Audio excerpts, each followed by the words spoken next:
Running తిరిగిద్ది చూస్తారు భలే ఉంటుంది. సెంట్రల్ వెళ్ళాలన్నా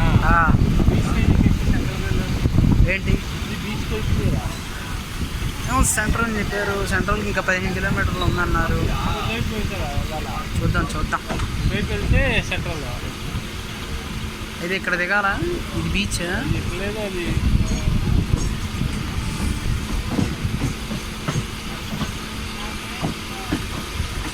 ఏంటి ఇక్కడ దిగాల మరి. అక్కడ దిగి మళ్ళీ ట్రైన్ బట్టి ఉండాలి. మరి ఇక్కడ ఏం చేయాలి. ఇంకా బీచ్లో జాయిన్ అవుతుంది. బీచ్ నుంచి మళ్ళీ సెంట్రల్ రావాలి. ఓ బీచ్లో ఉండి వెళ్ళిద్దా ఇది. అటు నుండి వెళ్ళిద్దిగా. వెళ్తే వైపు కూడా రావచ్చు. ఏమంటే ఈ రూట్ ఉంది కదా డైరెక్ట్గా సెంట్రల్ వెళ్ళిపోతుంది. ఇది బీచ్ వెళ్తుంది. బీచ్ నుంచి మళ్ళీ ఆ వైపు ఆంధ్రాలో ఉంటుంది. ఆ రూట్లో సెంట్రల్ చంద్రమామ